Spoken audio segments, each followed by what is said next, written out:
Come on in.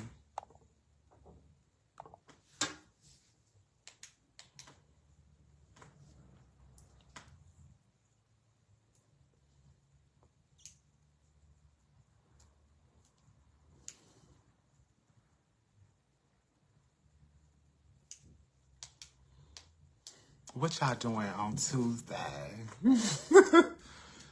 Any tacos today? No tacos today?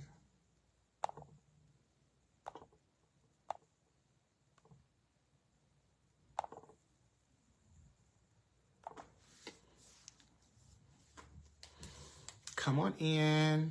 How is everyone doing?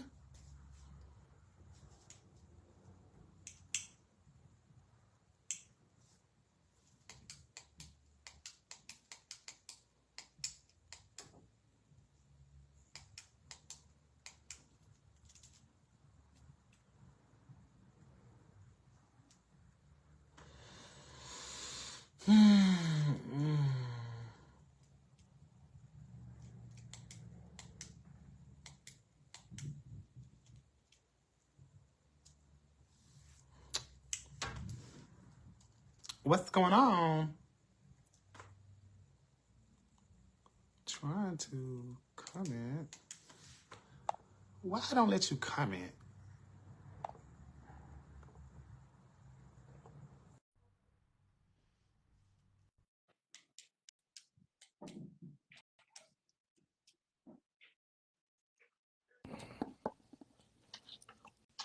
Hey, Queen. There go that volume again. I hear you fine. I hear you. I can hear you. Oh, What's going on? You look nice. work. I didn't have time to change. I got in and my electricity was off because of the weather. So Oh no. it was, Oh, and it was so just a what little happened? Like wind. it was a storm. I saw something on the news. It was a storm with Well, no, it was It was a storm Dallas. with Dallas. I didn't know it was in Houston. Yeah, Dallas had a tornado. We just had a little wind and rain, and my electricity is never affected, but it was affected today. So, Oh hey. wow. But it was only off for a few hours. So Okay. What's going I on? don't. Nothing. You look lovely. Well, you know your mom on the show. I don't want to hear no mouth. She's still gonna say She something. she gonna say something. You know she is.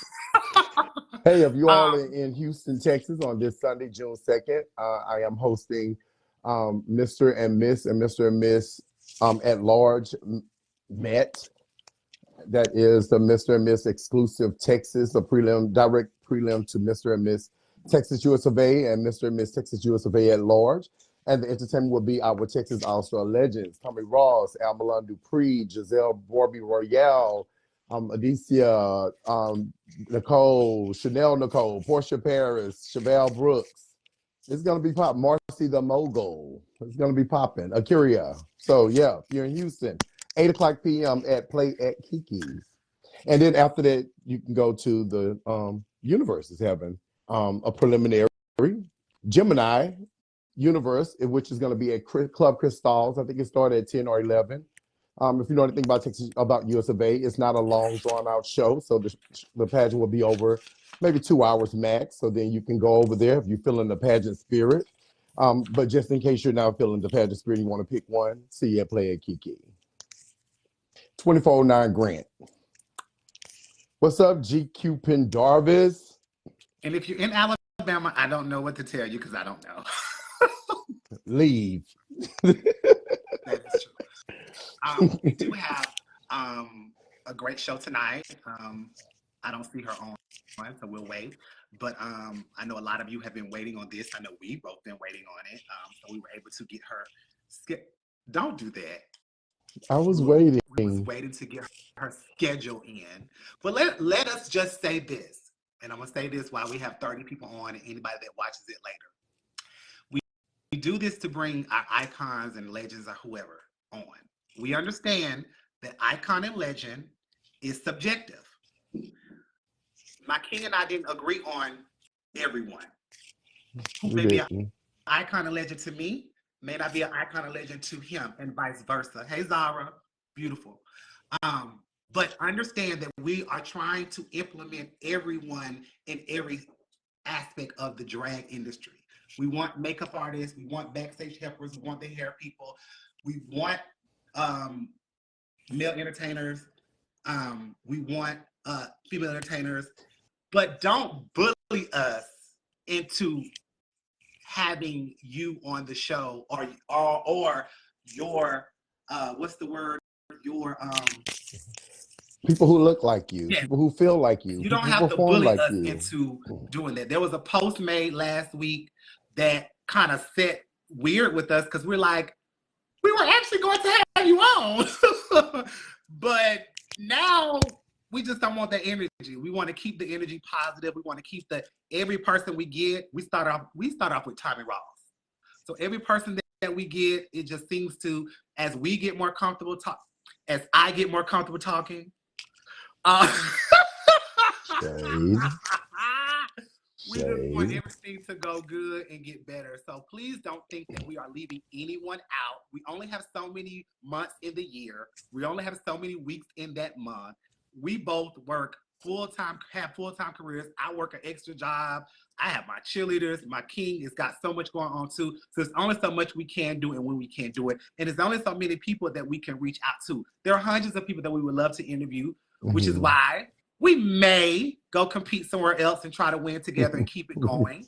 Heavy on But the Queen, bag. also add that initially that was supposed to have been only one per month. And then we went to bi-weekly, and now we're doing weekly.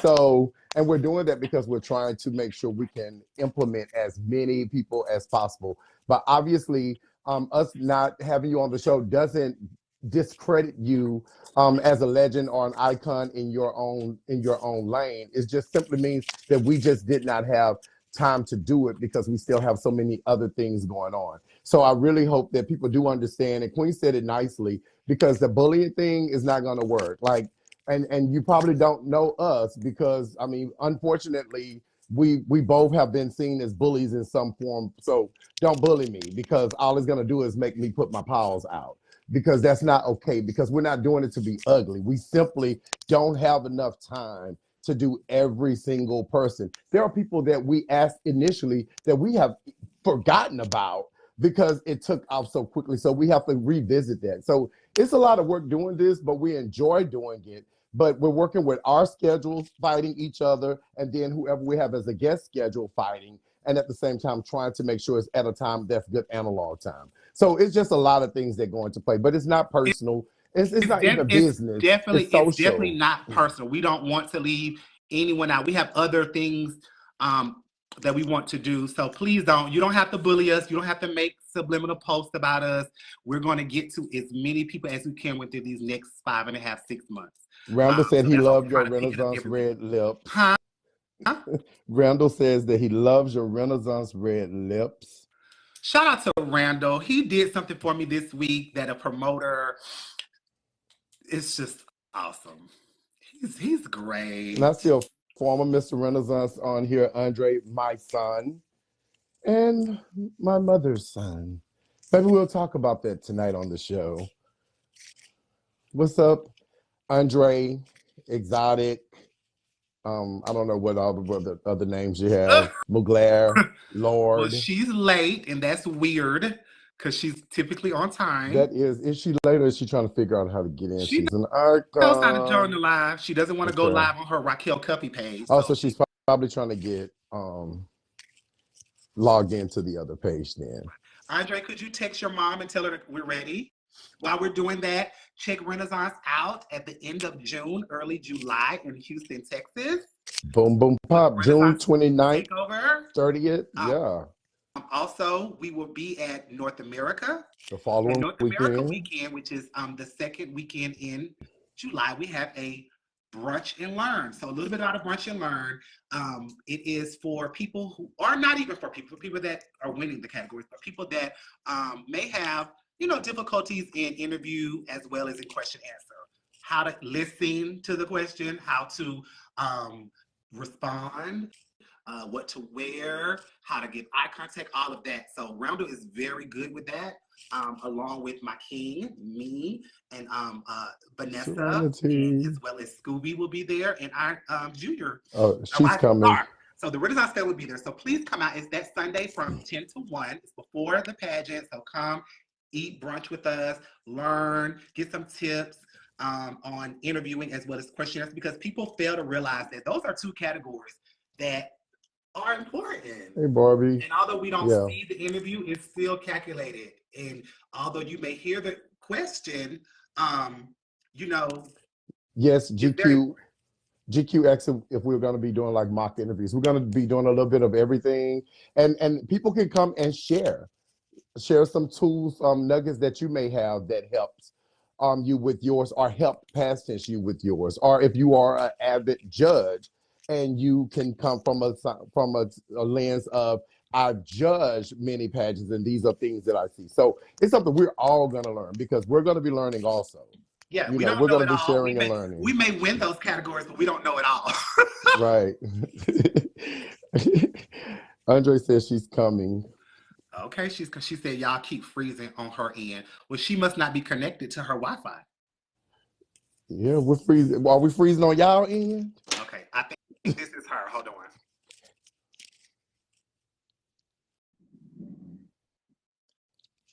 It's saying she can't be added. There may be something with her Wi-Fi It's or something wrong with her something. Wi-Fi. Andre, let her know she can't be added. Something wrong with her Wi-Fi. Love the Renaissance family. Oh, Tanner, thank you so much. I saw a few pop-ups. I saw Serenity. Hey, Serenity. Serenity, we're gonna talk because you were in DC with Giselle and Trinity, and y'all were doing the most. We're gonna talk. What were they doing? Because maybe they were doing the most. And then Serenity had the nerves to have a Luther Vandross concert. I mean, was that Luther or Freddie Jackson? Because I She had never heard that had a song in Luther my life. Vandross No, it concert? was Freddie Jackson. They were in the car on the way to another pop off, and she was not having it. Ma, Good morning. Morning? Good morning. Good morning. Yes, for me, good morning. good How are morning. you? I'm good. And Trinity, my Wi-Fi is working fine. Okay.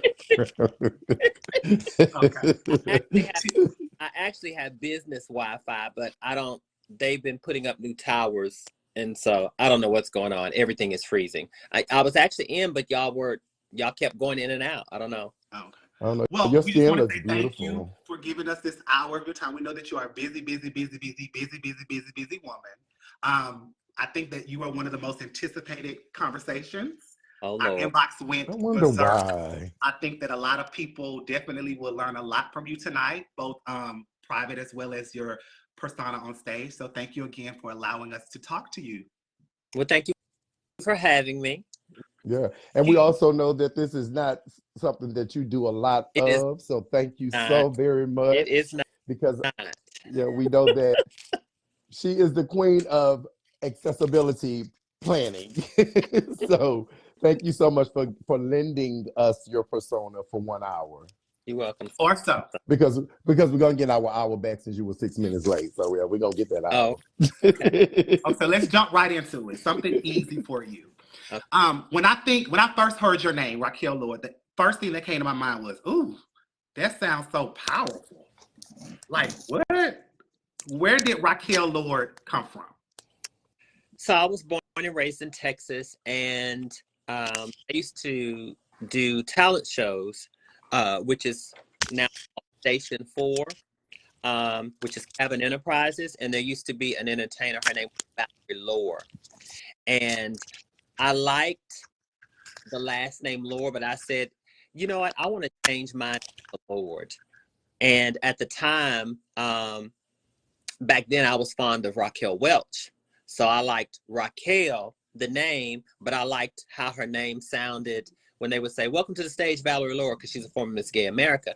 And I was like, I like how her name sounds, but I want to make it Lord. And so that's kind of where my name originated from. And then after that, I was taken under there was a time where I was thinking if I was going to change my name to Raquell Lord Andrews, but I chose to keep Raquell Lord because I did not want to write off the back of my mother, Tandy Andrews, because she was my first gay mother that I had. I didn't want to write off her accomplishments. I wanted to kind of build a name and a legacy for myself. So that's where that came from. Raquell. So you said that you were fond of Raquel Welch. Is that kind of where your aesthetic comes from? Because she was bodied and beautiful too. Well, I think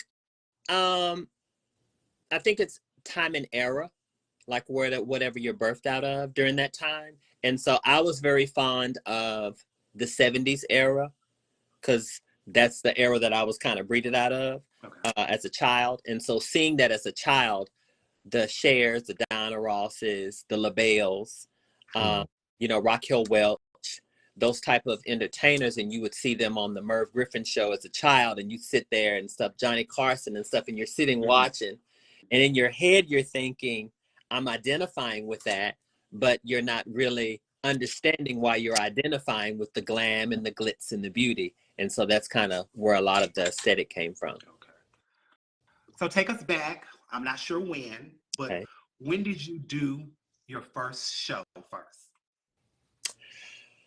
My first show I did at the Wave in Dallas, Texas. A friend of mine, Obsession, put me in a contest, and it was for Halloween. I ended up winning. I did Janet Jackson, Miss You Much. Of course. And ever since then, that's where it was kind of breeded out. It was breeded out of a talent contest. Did you ever think, because you are our icon's favorite icon, did you ever think that you would be this big when you were doing I Miss You Much? Did you ever think that you were going to be the Raquell Lord Balenciaga? Well, I don't see myself that way like other people do. I never really have. I don't know if it comes from my upbringing. I don't know if it's just, I just don't see myself that way, because I look at it the same way as anybody else does. I get up, I go to work. If life hits me, it's going to hit me the same way it hits you.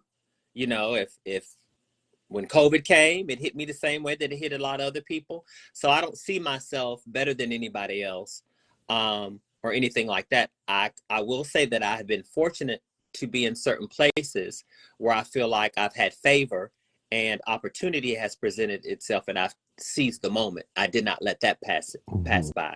And I think that is to me what causes people to walk in their greatness if they decide to seize those moments and they're doing it for the right reason versus trying to do it just to prove a point to somebody. Or, I hear a lot of people today say, well, I want to be famous. I want my name to be here and this, that, and other. And I asked the question, I said, well, why do you want that?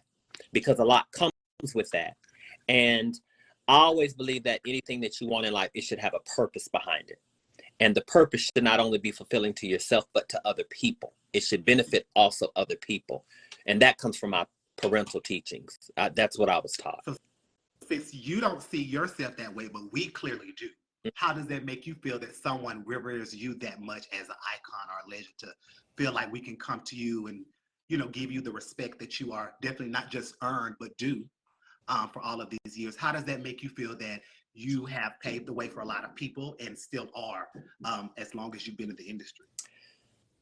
I think it's gratifying, because if my life can be a beacon of hope or inspiration to somebody, where they can see something that I've done and learn from some of the mistakes as well as some of my triumphs, I think, and victories, I think that is a blessing, where I feel like purpose is being fulfilled.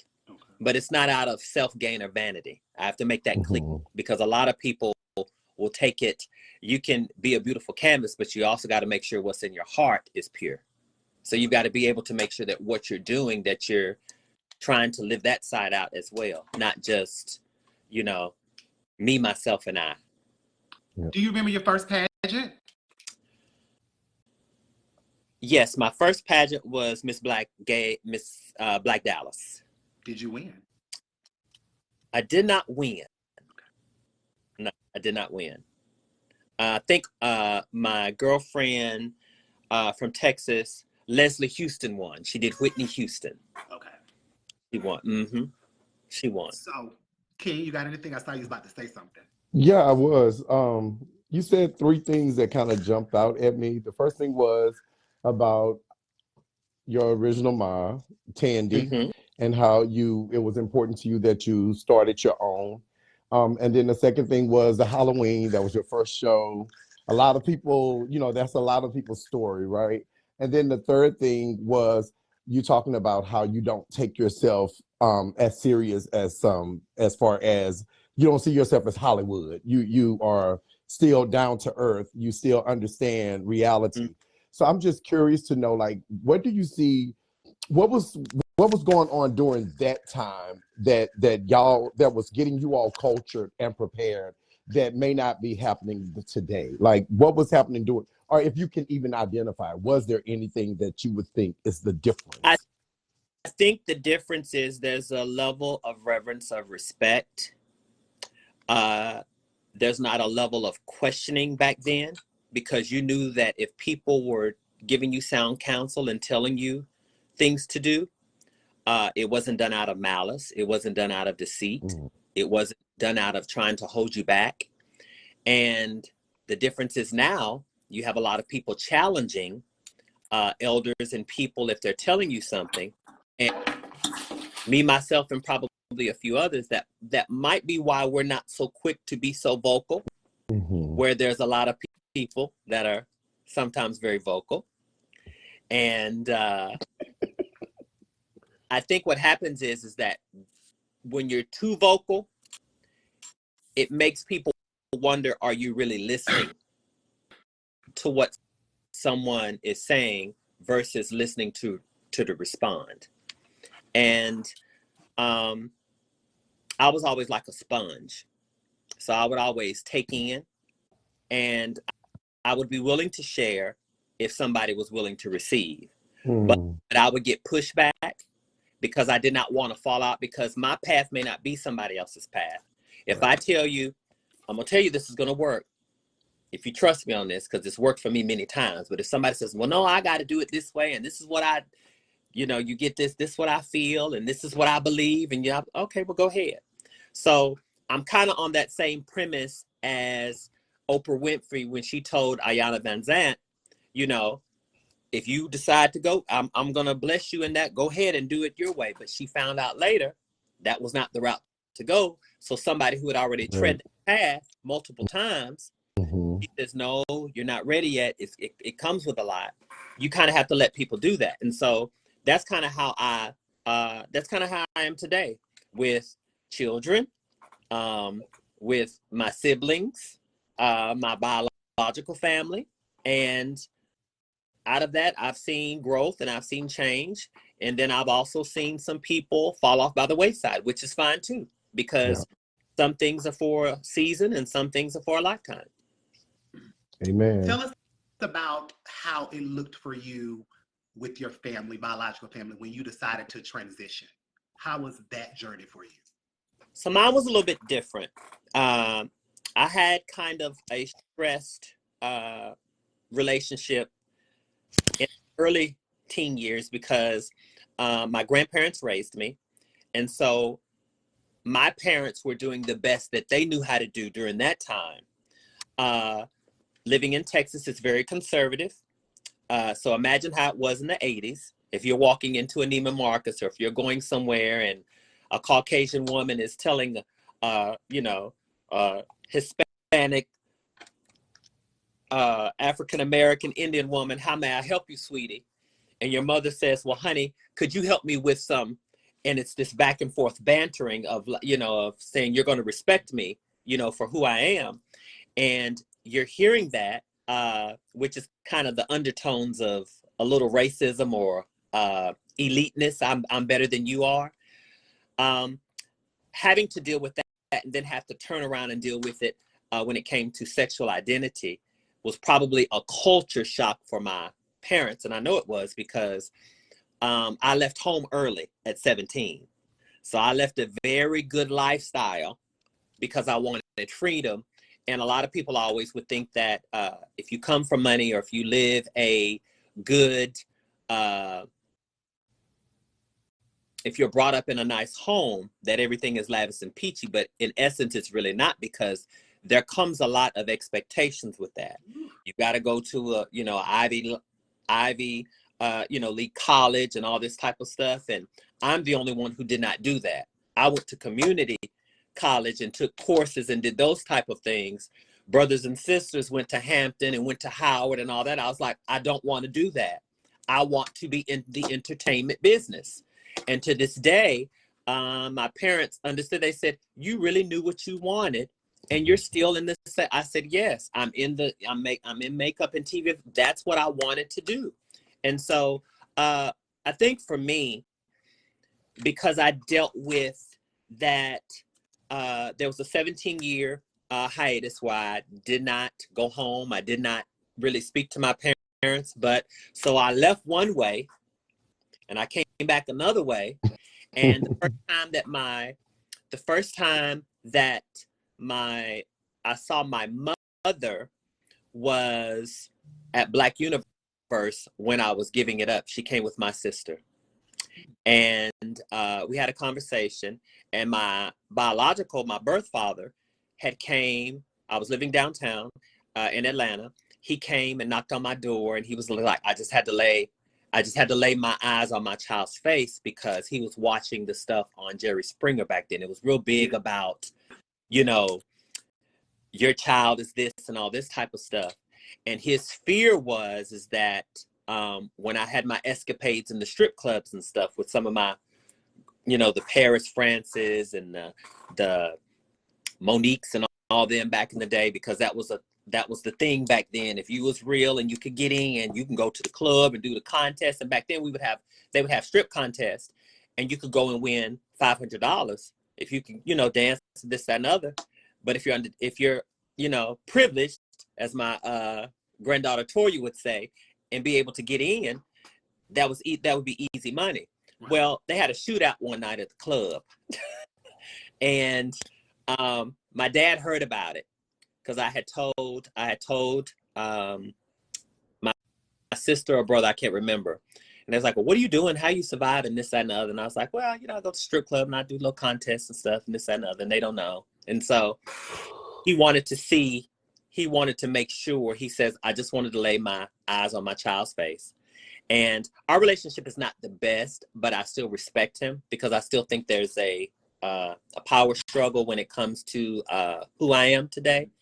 Sometimes they say it's not, but I think more or less it's more about how the actions of how you interact with that. And so my stepfather is who actually is my father, because he's loved me, embraced me. He's helped me with, that man has done everything for me. He's sponsored me in pageants along, with my mom and stuff. And so they've really embraced me, but it took a while, because, that word of God can cut real sharp. And because my mom is in ministry, I think what happened is she had to do some self-reflection. And she said, I can't be a person who I'm supposed to be to the world if I can't be to my own family, because charity starts at home. And God gave me the gift, which is the greatest gift, which is my child. I have to love unconditionally. So when she went through that epiphany, we like this. We have a similar story. We like this, and so I really don't speak on it a lot. She's very quiet. She doesn't like to be really in the public eye. And what I mean by that is, like, on TV and stuff like that, because I was, there have been a few times it's like, Mom, if I brought cameras here and they wanted to, she said, oh no, don't bring that to my. So, but that's kind of how I came out of that. And then, we're good now, nieces and nephews, I have a whole nother side of the family, which is all they know is Auntie Raquel, because that's all they know. Right. So if there was no Raquell Lord, the entertainer, you would have still went into makeup and I think I would have, because I'm a creative. Okay. I like to create. Yeah. or From hair to makeup interior to music, design. clothes. I'm just a creative. Yeah. Okay. So before we move to the next segment, there's something that if you don't want to talk about it, that's fine. Okay. There was a time that I've heard different scenarios, but I was talking to Chris Higgins about it the other day, and he said that this might be something that could help someone, Okay. whatever the situation may have been. There was a time when you were Miss Liberty, and Mm-hmm. you resigned Mm-hmm. from Miss Liberty. Do you care to tell us the reasoning behind that? I think for me, during that time, when you are LGBTQ plus affiliated, and you also have to walk this spiritual journey of knowing who God is and who God is to you, which I'm still growing in. I remember Maya Angelou speaking one time, and I saw her on a platform, and she was asking a young man, she said, if you don't mind, what is your denomination of belief? She said, are you a Christian? He's like, yeah, I'm a Christian. I've been a Christian all my life, and I got everything worked out. She said, She said, that's interesting. She says, because it's taken my whole lifetime to figure out this Christian journey. And so when she said that, that stuck with me. And so there were times I wanted to make sure that I was doing things. You're torn between, are you going to do what's right for you? Are you going to do what's right for others? Or are you going to do what is purposeful for what God has placed you in the earth for?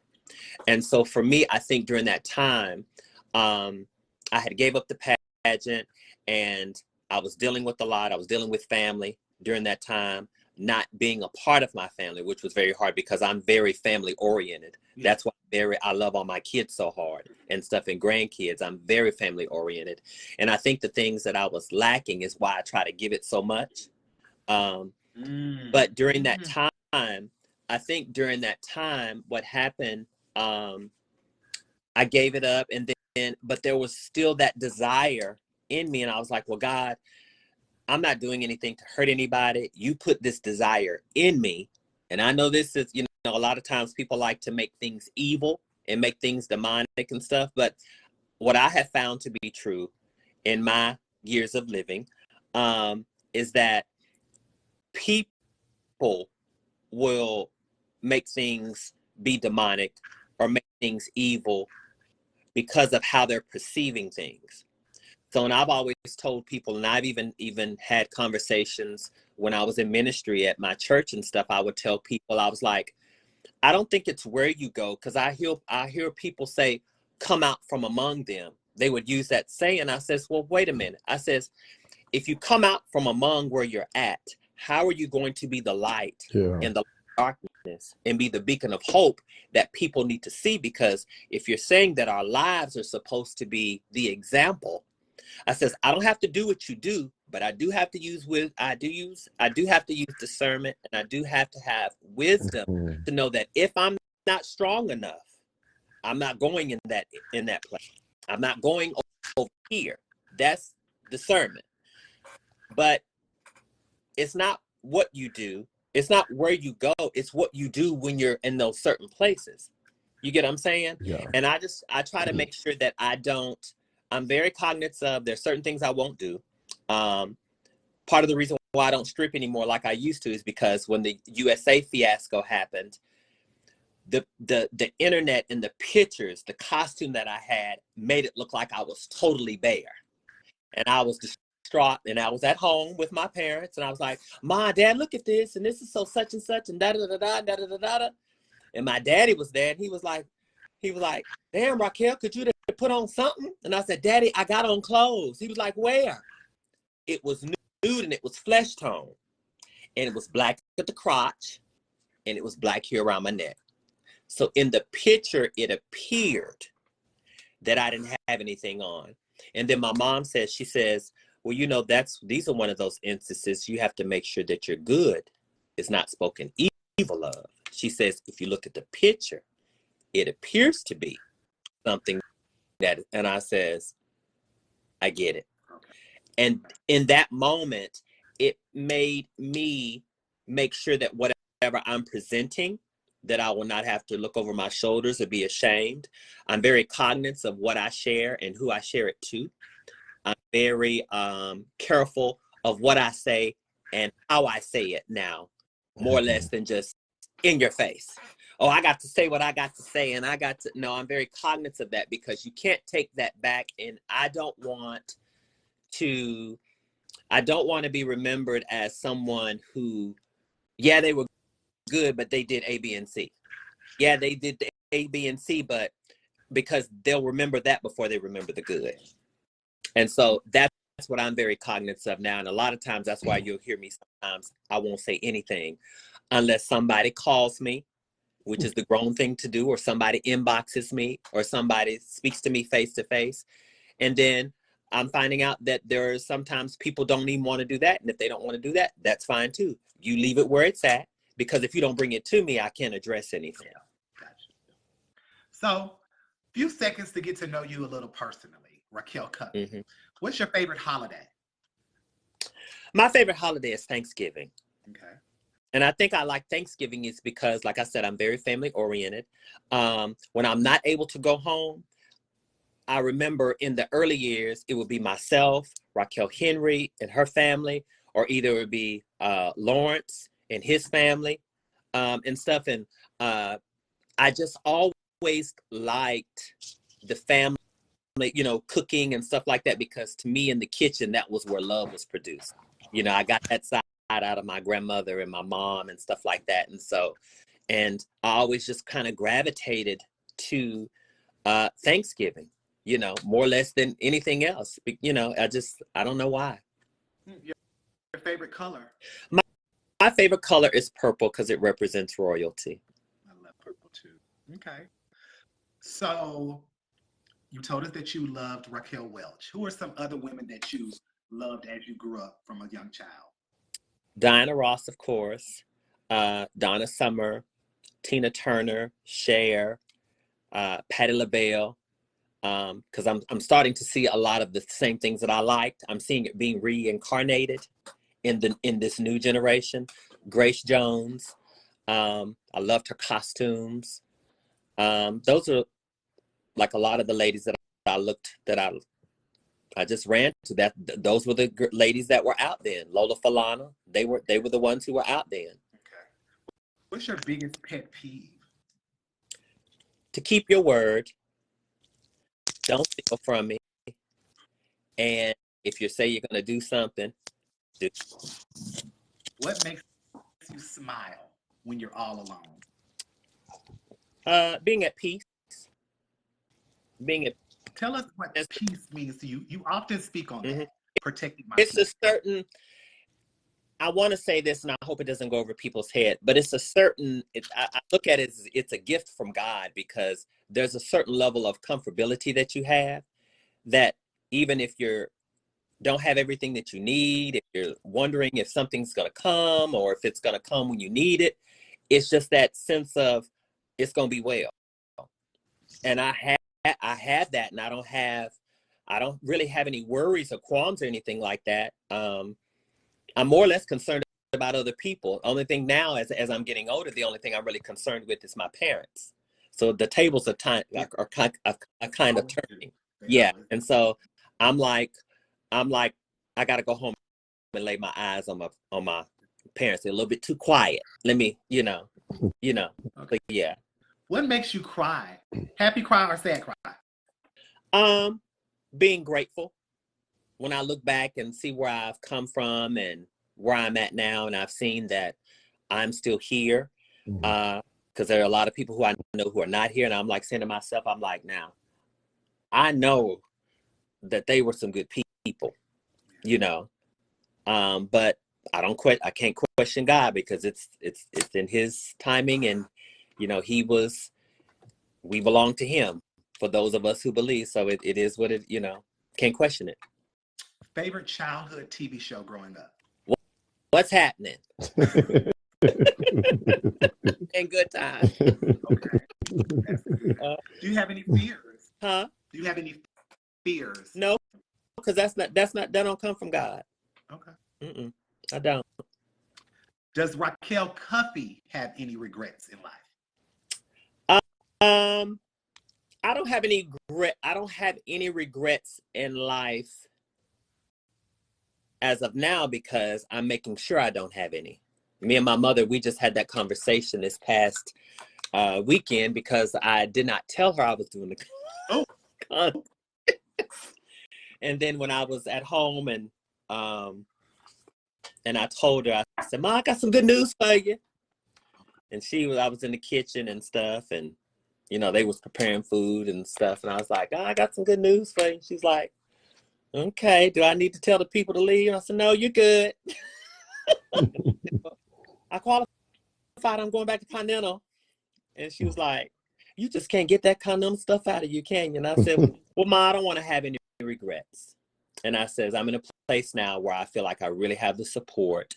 And I said, "I think everything is in," and she didn't say anything. She said, "It's in God's timing." Okay. And when she said that, it was like I almost started crying because when I went last, she was like, "You don't need it. You're good." And that's how she raised us. Right. You know what I'm saying? My mom is very much, "We good. We got our own money. We don't need your money." She'll be very much, and I'm not saying that to be cocky, but she would be very much that to the Caucasian elite woman, "Oh, we have such and such and this, that, and that." She said, "Oh, we got that too, baby." Right. That type of thing. But so in that, it made me feel good because, and then she came back later. She says, "You know what? I want to tell you thank you." And I was like, "What is it?" And it's my mother's getting older, so to see it from my eyes, I'm like, "Oh my gosh, this is the same woman when I was young. She slapped me upside the thing, and I'd be ready to, And now she's like, "Can you take me to the store? Do you mind? Can we go? Can I go do a certain?" I'm like, "Yeah, Ma, come on," and stuff. And so this is the same woman. So I'm having to, in my head, be like, "Okay, I got to just make sure I come home more and take care of her and stuff." And give my sister a break. And so I'm saying this in my head, but to see it is a little surreal, but it's also a blessing to be able to be in that space too, and to have her to bless me in that area. And she comes back and tells me, she said, "I want to tell you thanks." She said, "Because there's some regrets that I had, and you just taught me something." And she says, "Go for whatever you want to go." She said, "Regardless to what I say and this stuff." And that almost brought me to tears. And my sister was sitting in the thing, and she was looking and stuff, and and as we were getting ready to eat breakfast and stuff, I was like, "Okay." And so after that, she was just like, "Good for you." And then she really got excited because I told her, I said, "Well, Ma, I was able to get in my dress that I wore for USA. I ain't been able to get in that dress." And she's like, "What?" And she told me to stand up. She said, "Well, stand up." She said, "You have gotten." So she really wasn't. I think she has been really focused on her own stuff. Mm-hmm. And for me to come in and, kind of shake it up a little bit, because she always says, "I like it when Raquel." You can always tell when Raquel is home, or when the kids are, when the grandkids come over, because they always want to party with Raquel, Auntie Raquel. Auntie Raquel's home. We want to go, all that type. So do you ever see yourself near future or future moving back home for them? I would if I needed to take care of my parents. Okay. But I don't think I would give up my place here. King, any personal questions? Yeah, I do. So, hold on, let me say, Auntie, thank you for coming on, because he's talking this time. Yes, he is. Yes, because normally he'll sit back and he'll log off, and then he'll come back in, and then he'll log off. So thank you for being the mother. Yeah, I'm talking because you're pausing, but we'll talk. But so okay, so I'm one of your more seasoned children. You are. And so I'm curious to know, over 20 years. Do you think that there's anything, when I look at you with my siblings now, mm-hmm. and I see I see a difference, right?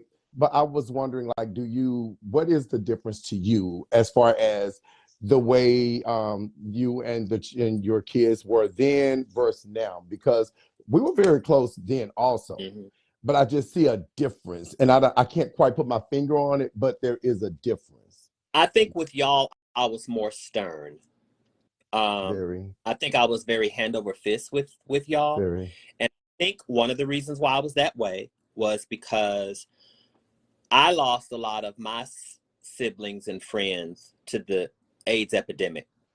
And one of my, now, if you want to speak about fears, that was one of my greatest fears, because I did not like standing over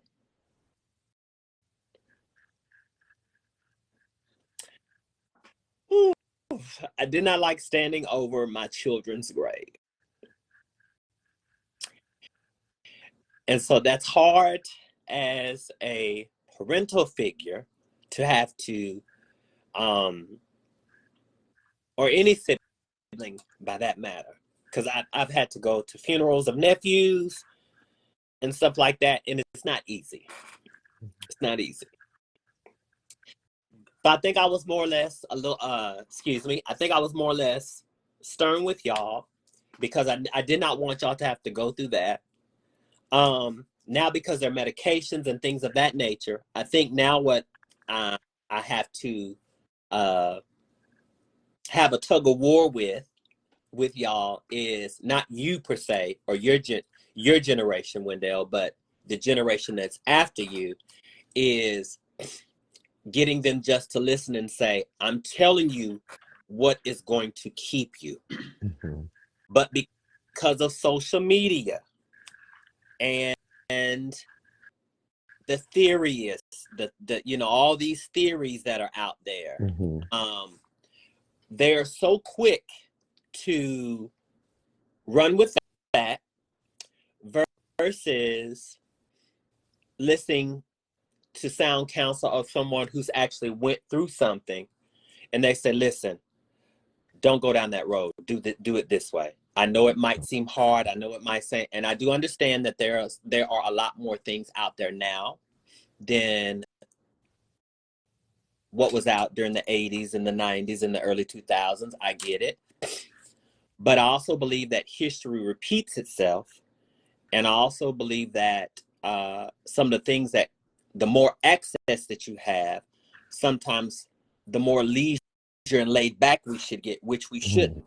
Because if you look at Black history, I know for a fact Martin Luther King, Rosa Parks, and a lot of them people will be turned over in their graves for everything that they fought for. And if you notice, we're not really documenting that stuff anymore. No. And so because we're not documenting Black history or history period of what's happening with us and to us, it's like out of sight, out of mind. And so that is something that I wanted to make sure that those who are in my tribe, in my camp, don't ever lose that sighting. And even my sisters and my brothers, biological and innate, like Raquel Henry and them, we have conversations about things, and sometimes we'll, bring things to our remembrance, because I believe y'all were real good with having accountability partners in your era. I don't think now that accountability is held to a standard. I think now it's, well, we just gonna go with the flow, and whatever's gonna happen is gonna happen. And so because people have that, because they've been told they're not going to be A, B, and C, or if they're not going to be able to do something, they are now at a place where they're trying to prove things to the world, but the world really does not give a care about them. But the people who really do care are the ones who are trying to tell you, no, you're off center. You need to focus on this and go this direction, because this will sustain you. Yeah. So if you're only here for the light, if you're here for the hearts and the positive affirmations and this, that, and other, you're going to have a short, fulfilled life. Because when reality hits, a lot of the best victories are birthed out of struggle. Yeah. I was, as you were talking, I was thinking back to one time, a long time ago. Um, you had just gotten to Houston and you felt like making your world famous spaghetti. Mm-hmm. And we went to go get all the stuff for the spaghetti because that was a thing. Like everybody had to come when you would make the spaghetti. Mm-hmm. And we were driving. I was driving, and you just kept looking at me because y'all. I've always been big on my skin. It's always been a thing. And so I was driving, and you kept looking at. You just had a fit. You was like, "What is that on your forehead?" And she was like hysterical, but your nerves were so bad because I remember you said you were afraid that it was like a skin lesion or something, Mm-hmm. and you were so afraid, like you were like it was so dramatic. Like I was like, oh, actually, I don't know, like what the hell? But I was just thinking about it because you were very aggressive with those things, and I tell people all the time that when they say, "Well, she's gotten older, so she's like this," I'm like, "No, baby, she's gotten better, Mm-hmm. but much better." Well, a lot of people don't understand because you have to understand that there's only two people left out of my group, and it was 7 of us, and that's Calexis Davenport and Cara Young Ross. Mm. Everybody else is gone, and there were 7 of us. So, and we were tight knit back then, and so to have to go through that, and back then all I could think about, well, I'm just gonna go do a show and go home. Nobody, I don't want to be bothered with nobody. Leave me alone and this and that, because it was that paranoia, and because you have to understand, we didn't know what was going on back then, and not to forgive me if I put any trauma on you for that, because that was not something that I wanted to Oh do, no. but it was triggering to have to be like, wait a minute, Yeah, you know what I'm saying? it didn't traumatize Yeah. me, it helped me because from that point on I was always in the mirror checking it out, like, baby, what? Yeah. What Queen. one last question for Raquel Cuffey. Is she dating? Would she like to be dating? And that's a good question. Oh, okay, next. Are you not gonna answer? Huh? You're not gonna, That's a very good question. so you're not gonna answer? That's a very, very good question. Okay. Well, we know what that means. She is. So let's move to ballroom just for a second. You are an icon over there as well, correct? Mm-hmm.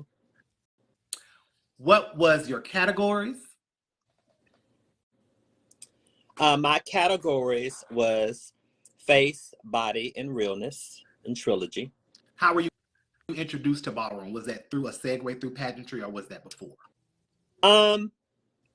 They kind of intertwined. I think now, because they're intertwining and they're actually coexisting, it didn't really catch on back then, but like it has done now, because you see a lot of, and I like to see it, you see a lot of the ballroom kids now transitioning over to pageantry, and you see a lot of pageantry people transitioning over into ballroom.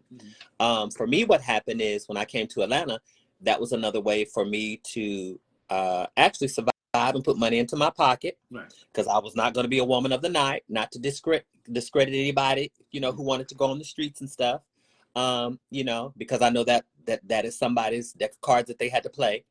But for me, that was a way for me to be, as I said, I'm artistic. So I'm artistic creative. That was a way for me to express who I was through fashion, through makeup, through hair, creating and stuff like that. And back then, my dad, Ray, God rest his soul, he used to do all of my props. He used to do our props for the Star of the Century when we were at tracks and stuff. And so it's kind of like I was able to really take it there because I had him and my son Trey Reese. They worked hand in hand back in the day building props and stuff. And you talk about when we would have pageants, we'd have the props of the prop. So that's kind of how I got into ballroom. I was introduced to it. Tony Escada had his ball down here. And so that kind of got the interest going. And then Al Allure, I met him, and that was the first house I was a part of. And then after I got through with that house, I became a Diamante. We had a little issues with some flight stuff, and they was flying me and flew me on a stunt ticket. Got arrested off the plane. I didn't know it was that's when the kids was doing stunt back then. So I left that house, became a Mugler. I stayed in that for a while. Then my brother, Harold, came to me and said, hey, I want to start a house and this, that, and that. I said, brother, I'll back your vision, whatever you need. And it was myself, him, and my child, Charles Petaway, aka Kitty. We laid the foundations for that, and here we are now, the iconic house of Balenciaga. I was the founding mother. My daughter Shannon now is the overall mother. She's acting, and that's kind of where we are today. What's the one thing that you learned from ballroom that you didn't learn in pageantry? Ballroom is impact. Okay. And it's a little different too, because you have to understand back then social media was not as privy. So when you saw the girls come out back then, and even in pageantry, it was more of a shock value, because you didn't see them. We wouldn't be seeing each other behind the screen right now. So you had to actually go to a venue, because you actually went to a venue. You went to a venue and you had to see the individual. So the element of surprise would be like, oh my gosh, that's such and such. She's in the building. You may not have seen her in maybe 3 or 4 years, because social media was not out.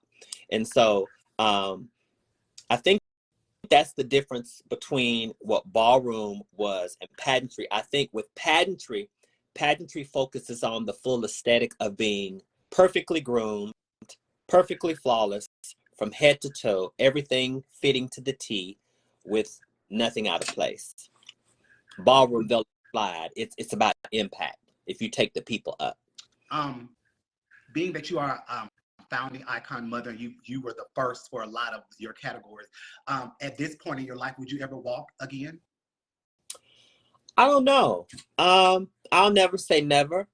I have to be led to do something. Okay. Yeah. And I'm always big on making sure that other people who are around me get opportunities. Okay. Yeah. Shameless plug for Giselle. They are having a pageant, House of Teaching in Atlanta. They have a category face, women over 40. Just put it out there, giving away some good change. We'll talk. That's Labor Day weekend, ain't it? Oh, shit. Uh-huh. I mean, yeah. She'll be getting a crown, honey. Good talk, ain't the sun. We'll send one of your daughters to walk and send you the money. So we're gonna move a little higher in the program. We're gonna play the game. Name it and claim it. Mm-hmm. You watch, so you know how to play, right? Mm-hmm. So I'll give you a couple of words, but we're gonna do a little different with you. So I've reached out to 3 important people in your life. Okay. And I asked them to write letters for you. Oh. So I wanted them to write just a simple paragraph, but I don't think Raquell Lord or Raquel Cuppy can be summed up in a paragraph, because all of them have written dissertations. Oh, and Lord. We're going to read them. But once I read them, I'm more than sure you'll know who they are. Okay. I want you to tell us the first thing that comes to your mind about those 3 people, but they'll be in the middle of different words and phrases and places and things. Okay. So the first one I'll read to you is, Dear sister, I have shared with you before, and I will share again. Thank you for being the amazing rock socking individual that you are. You have been my foundation in many areas where it appeared I was strong. It has been you to teach lessons I didn't have the knowledge of. It was your regal, polished approach to life that ensured our creation, the House of Balenciaga, became a standard barrier that redefined what success looks like in and out of the ballroom community. It was your style and desire to always be the best that shaped the legacy our women embodied and emulated as they defined who they were and made their respective marks in our community. It is your continued faith in God that is a reminder and keeps me humbled and focused on doing what's right, even when those who may do us wrong. It is these things that impact us daily, but sometimes get overlooked in our haste. It is why this moment, it is so important to say thank you for everything. Now, sister, you can be your own mess. But those of us that know and love you appreciate you for being the mess you are. As you move forward and continue to pursue those things in life that matter, I am with you spiritually, even when I'm not there physically. Our love can never be questioned and will forever be significant in each other's lives. I love you for a lifetime and beyond. Thank you for being you. Forever your brother, icon, founding father, Harold Balenciaga. Harold. So what is the first thing that comes to your mind when you think of Harold? He is the brother that always understands. Like, he embraces all areas of who you are, even if it's not where he's at. And I've seen him do that even with our kids, because we have kids together outside of the house, but I've seen him do that, and I've seen him let them grow. Okay. I've seen him let them grow at their own pace. You know, and a lot of times, if he can't do it, I'll do it. If I can't do it, he'll do it. And so we have that equal foundation of being able to be like, you got it, you know, or either he'll say, well, you got it, sister, go ahead, you know. So, but yeah, that's what I love about him. What is the first thing you think of when you think of the stars of the century?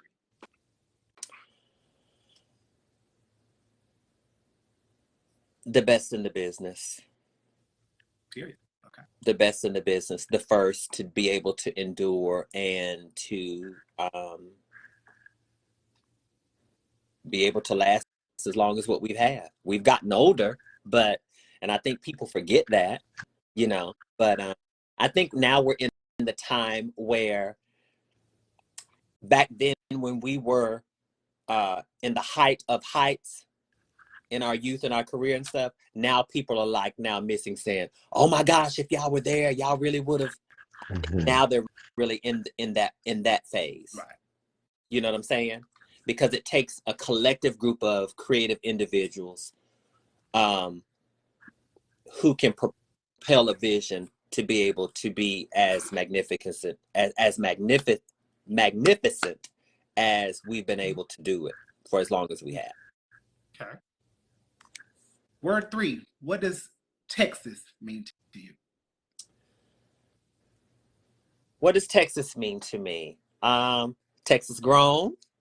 A lot of great talent comes out of Texas. Beyonce, Kelly Rowland, Destiny's Child. What's the name too?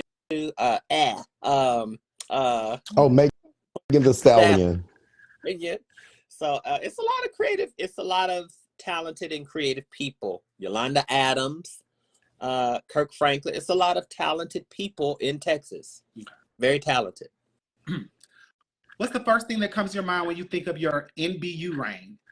NBU reign. Green. I was From really you? I said NBU. Mm-hmm. Yeah, from my reign, I said I was very green. Green. Like not really knowing. Yeah. You know, I remember I'm big on loyalty. So I remember Ricky and Thomas from Tennessee, they actually sponsored me to NBU, but they were my Tennessee Continental promoters. And I had a prelim the same night I was supposed to give up their pageant. And I was stuck between, and I was like saying, well, I'm going to give up my Tennessee Continental thing because they sponsored me and they maybe to be this. And they were trying to tell me, no, you have a national title. You have to go now fulfill this duty and this and other. And so it was a mix up in the dates or what have you. And I was distraught.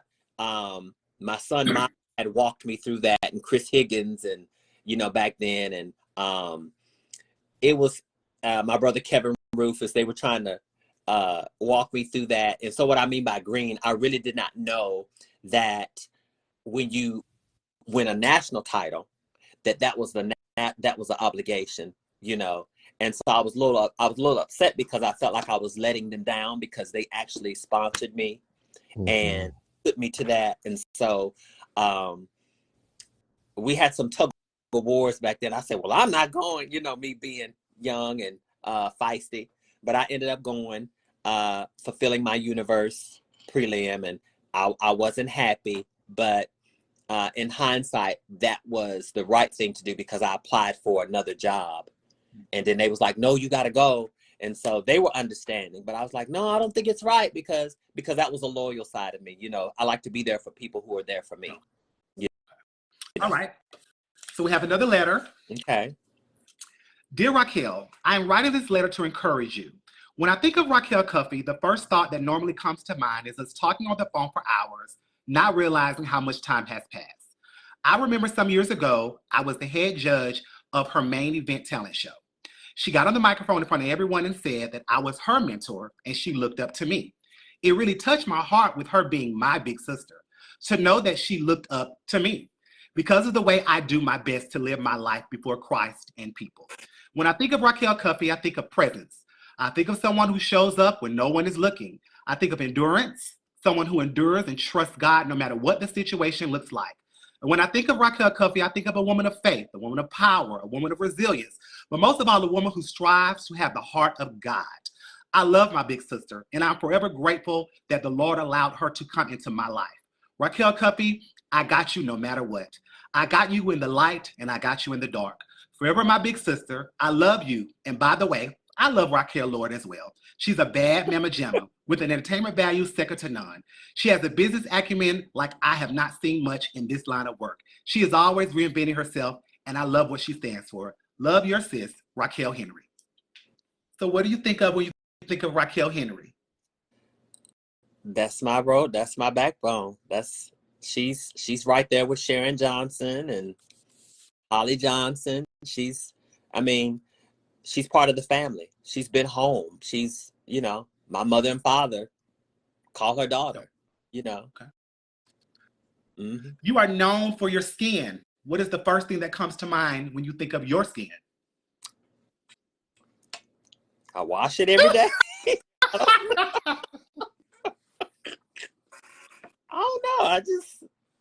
I don't know. I come out of that era, that J-Lo and that Halle Berry era. Mm-hmm. That's what we prided back then. Uh-huh. When it came to ballroom and stuff like that. Ayanna, Misha Milan, and all those. This is how we used to step out. Okay. Okay. For face and stuff, with throw some lip gloss and mascara. That's it. So we prided ourselves on skin. Now everything is, it's made up. It's painted. Right. Okay. So yeah. Number 7, Chris Higgins. Oh, my baby. We go way back. Chris used to be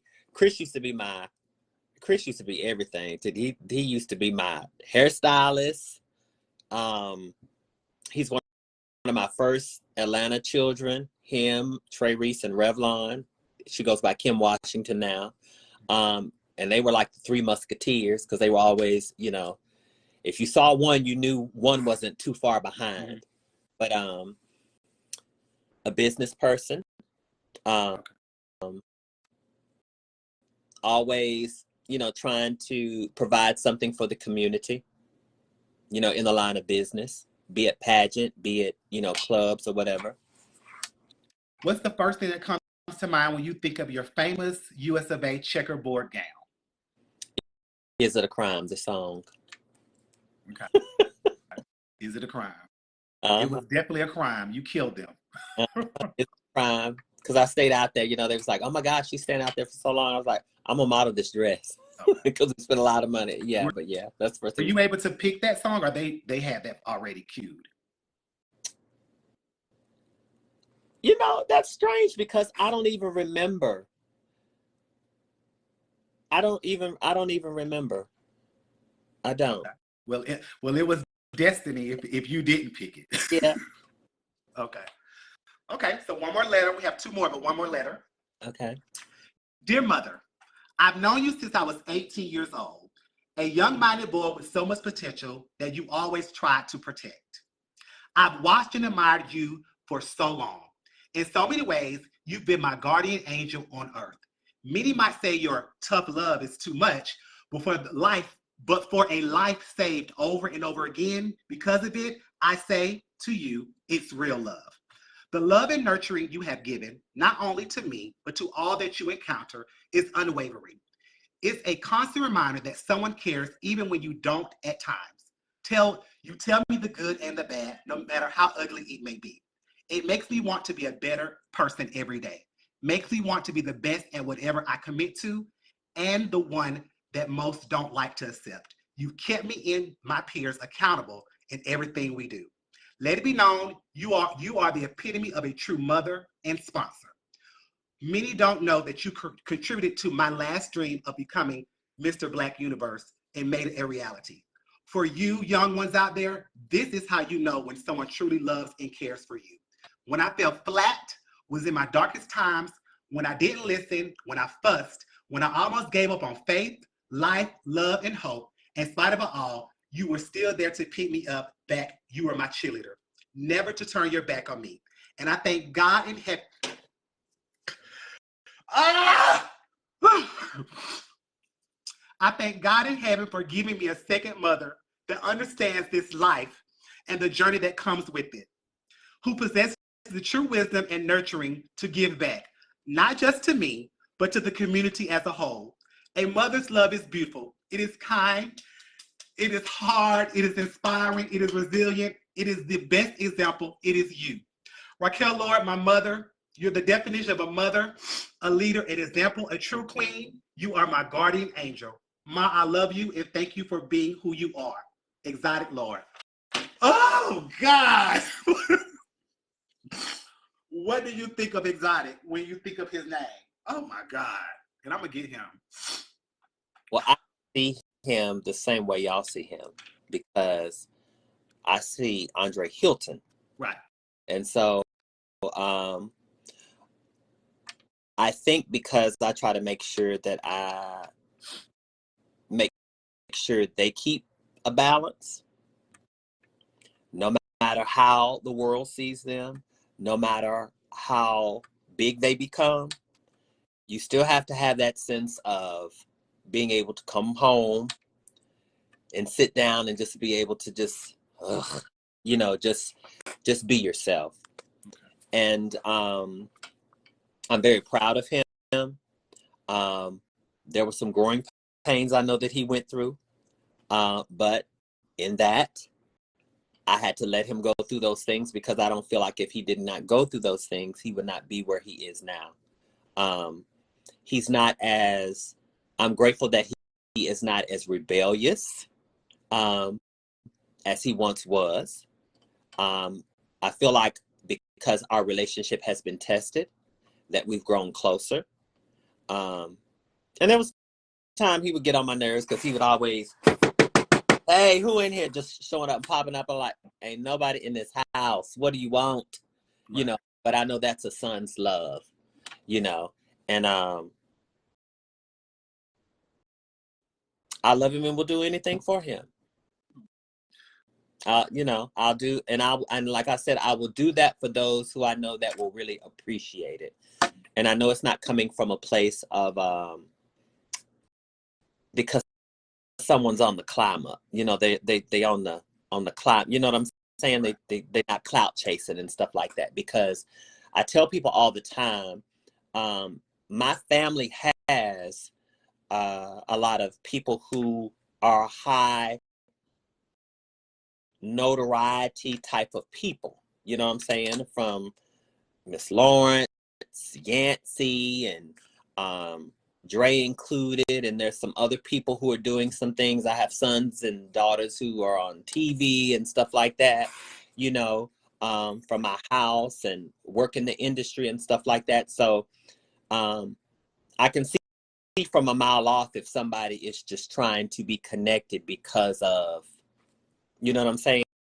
But at the end of the day, when you're just going to work, doing what you do, it's like, it's not really all what it has. Its benefits, but it's really not what people think that it is, because it's work. It's hard work to do sometimes.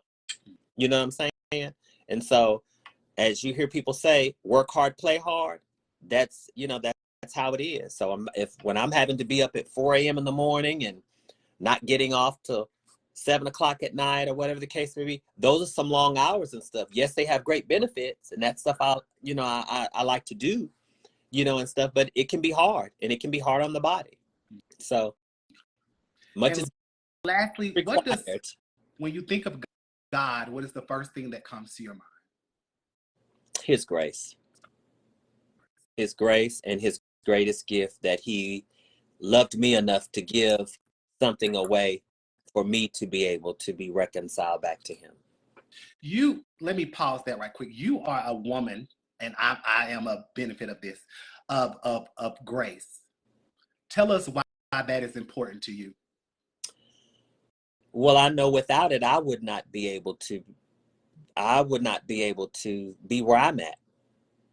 So even in the hardest things of me not understanding, I know that grace is still applied even in that.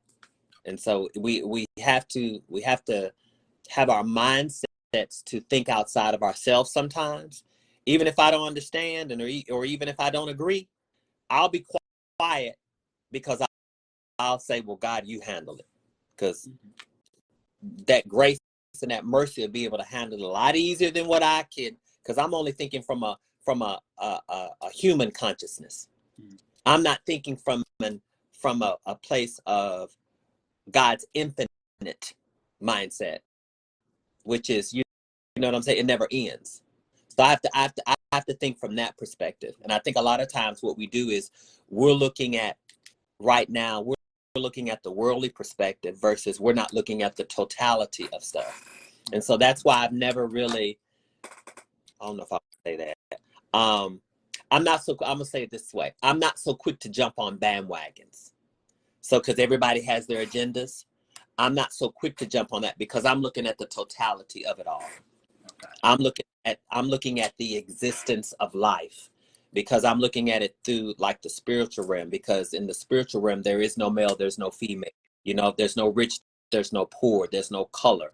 So I'm not looking at it through the eyes of sexuality. I'm not looking at it through the eyes of fraternity or this demographic or that. No, I'm looking at it through the totality of life in existence, period. You know, and so I think that's where sometimes we as a people, we get caught up on, you know, I'm pro this and I'm pro this, even though they do have their places. I understand, but I don't get caught up there. I don't just stay right there. Well, I definitely thank you for always giving me grace, even when needs. So we need that in our community from our elders. So we appreciate that from you. I know I do. Moving a little higher in the program. Okay. Plug your financial resources for Continental, just in case somebody's on the live and wants to send you $1 or $5. Oh, plug them? Yes, please. My Cash App is $Raquell, RAQUELL, capital L, CUFFEE. My Venmo is Raquel dash Cuffee, CUFFEE. And those are the ways that you can, and PayPal the same, Raquel Cuffee, if somebody wants to send me something. Send her some money, because she is on her way to Continental. So let's get to it. What made you return to Continental? I was having a conversation with, well, two things. So as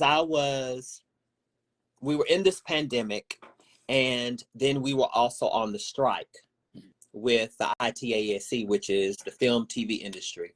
And I was like, oh my gosh, what am I going to do? And so I'm a creative. So anytime I go to work, I'm always doing something or doing makeup and things of that nature.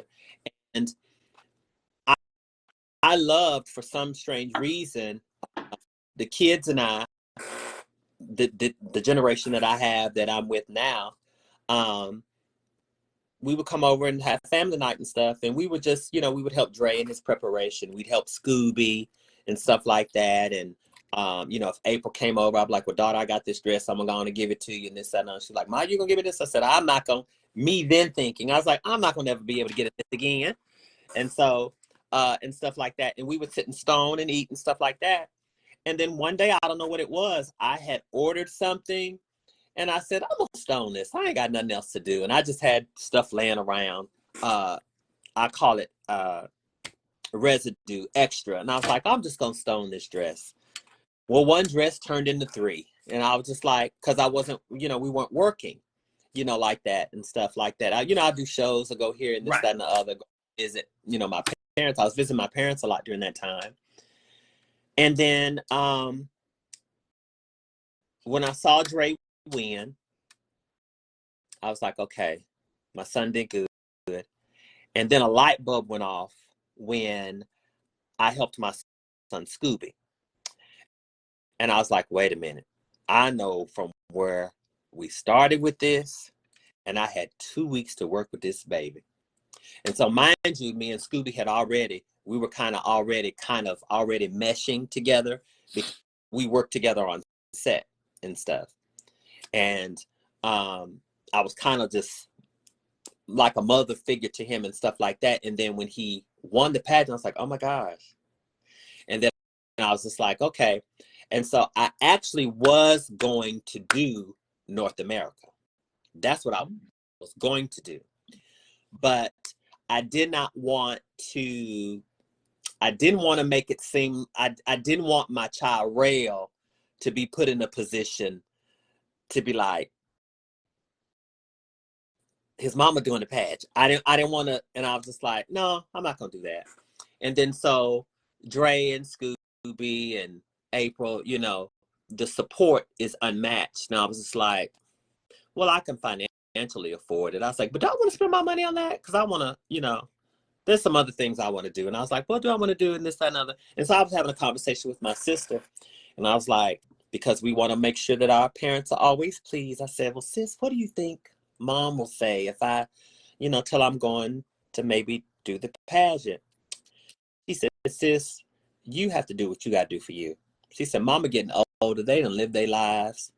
And we always hear them say, ain't nothing that they want to need. And they really don't. Because, when it comes to holidays and birthdays and all, it's really hard to give them something because they have everything that they really need. They've built their lives to where they really don't need anything. And so I was like, okay. And so I called my sister. I said, sis, I think I'm gonna go back to Continental. But before I made the decision, what made me feel very gratifying is that I went to work on a Monday night. I pulled Nicole and Stasha. And I said, sis, y'all, I'm going back to Continental. And they both looked, they said, for real? And I said, yeah, I think I'm gonna go on and go and win. I'm gonna go on and do this. And then I told Sophia. And then Sophia being well, I believe it when I see you in a prelim because I don't think you got it, da-da-da-da-da. And Sophia's been like my number one cheerleader, period. She was like, well, I believe it when you see it, and da-da-da-da-da. And I was like, okay. And I had already told my kids, I said, well, I'm going to go ahead and do this prelim here. I had already told them. And I had kept it under wraps for a while. And so I don't prepare late. That's all I'm going to say. I'm not a late bloomer. I don't prepare late. So I said, okay, well, I'm going to slide on to St. Louis because I used to live in St. Louis. So I let some of my St. Louis family know that I was coming. So they was like, oh, okay, you coming to do it? I said, yeah, I'm going to come and do a contest. They thought it was some local bar pageant or whatever. But when Zanaya posted and said, oh, we have the contestants, and my picture popped up, they was like, wait a minute, and I was there. And then, Sophia was getting some of them texts. Oh, twin, you were serious, huh? You were such, And I said, well, girl, yeah, I wanted y'all to hear it first before the public heard it because, y'all are y'all are like my inner circle. Right.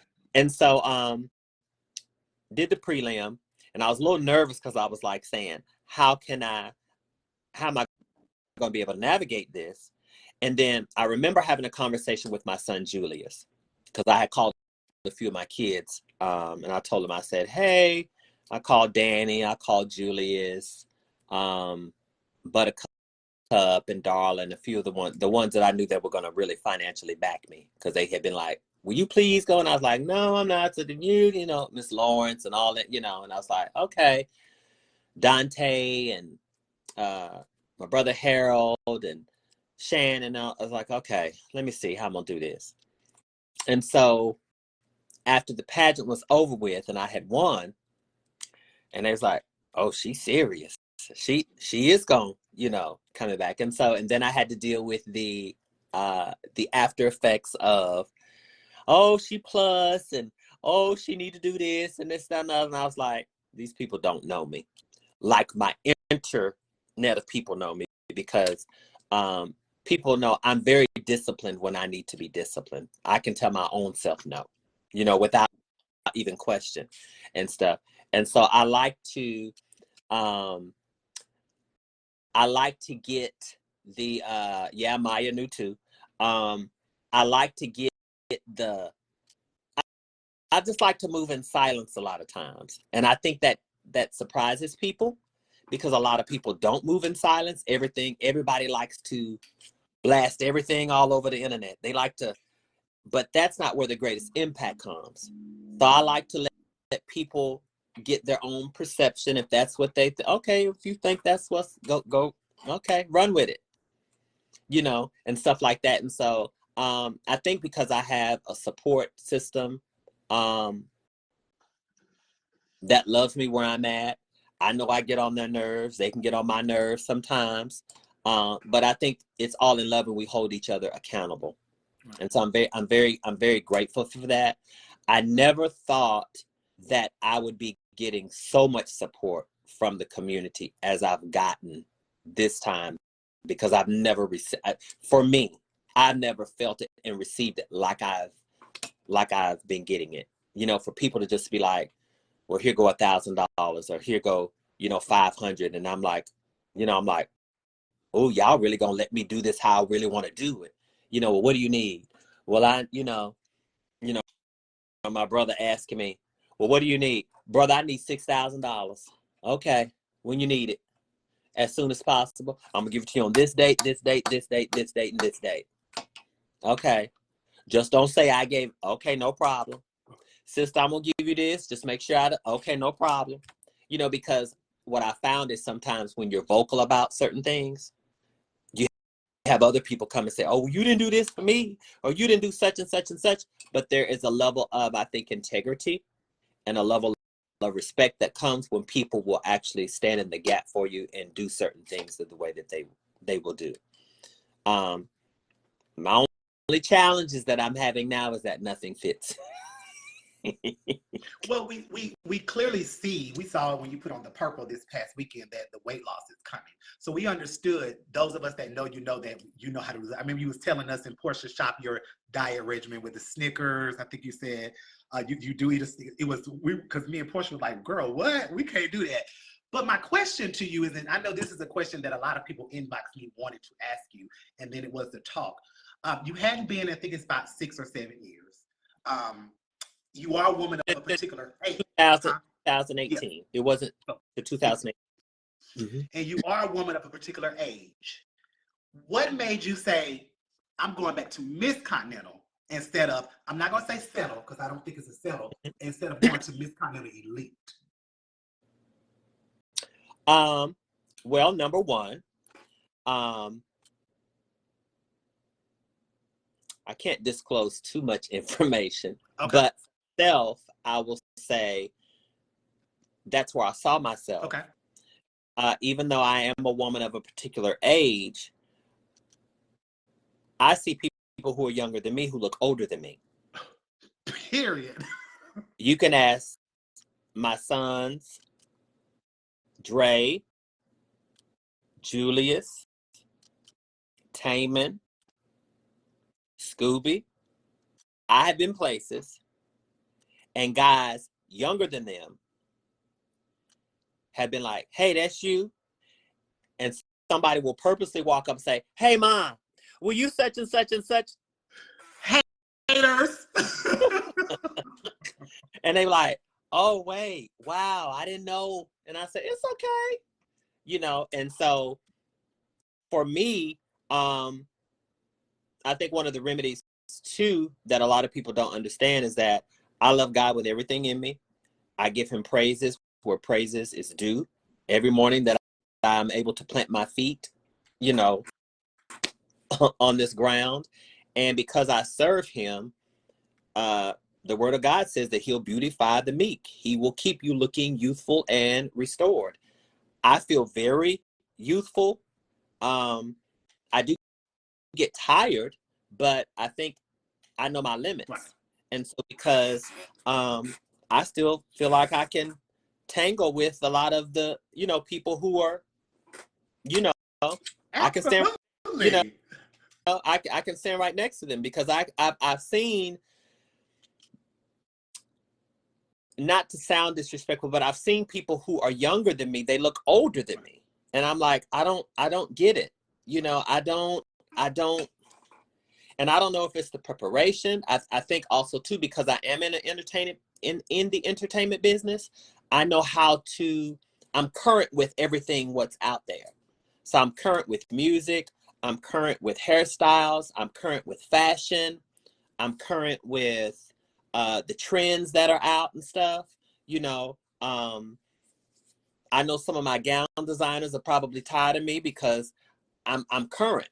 And they was like, "Oh, I don't know, mommy," and I'm like, "No, you're gonna have to make this happen." So I'm current. I like classic things. Don't get me wrong. Classic never goes out of style, but I like a classic look with a trendy flair, if that makes sense. Right. So it'll always stay here, And I think the most important thing I do, which a lot of people don't do, is I stay in my lane and I do what works for me.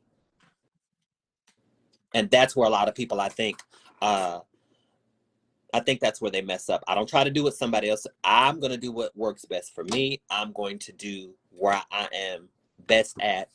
And that is what is going to speak the most volumes. Okay. So when you give up Miss Continental in 2025, is that it? Have you closed your door to pageantry? I don't know. I like to be able to live in the moment. And so I think what we have a tendency of doing this, because I've seen it happen all the time. As soon as somebody wins something, or as soon as somebody gives it, the first thing, what's next? What's next? They never let people relish in the moment, saying, you were exquisite, you were, beautiful, or you were stunning in your reign as Mr., Miss, or whatever. We always on to the next. And the sad and the sad part for that is that when we do that, it's almost like what we did not mean anything, because we're like, okay, what's next? And a lot of times I always tell people, and I've always told all of mine, I says, y'all have got to make sure that you are in the moment, that you're enjoying what you're doing in the moment, because we see people here today, gone today.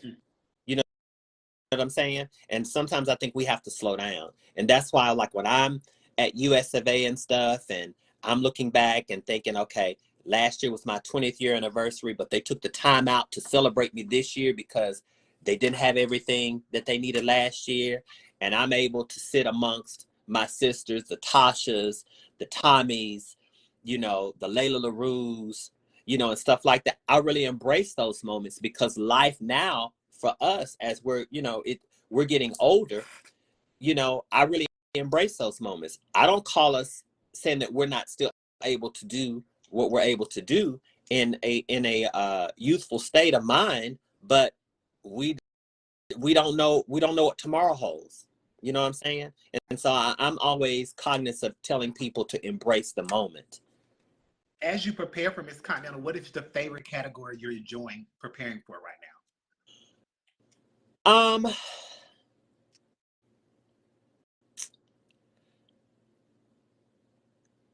Probably, well, my favorite is always gown. Gown is always my favorite.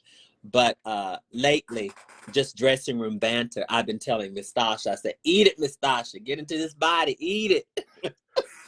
For swimsuit. So you know, we laugh, me and her and Nicole, we laugh in the back, and she's like, girl, she pulling out, and Sophia sit up and say, oh girl, she pulling out some pieces, and she's like, let me get over there in that closet and stuff. And I actually thought, because I gave a lot of things away, I actually was kind of shocked at myself. I was like, girl, you done gave a lot of stuff to Giselle and April and Serenity, and girl, you could probably fit that stuff. But truth be told, I ain't had no room for it. Right. I don't even have no room for it now.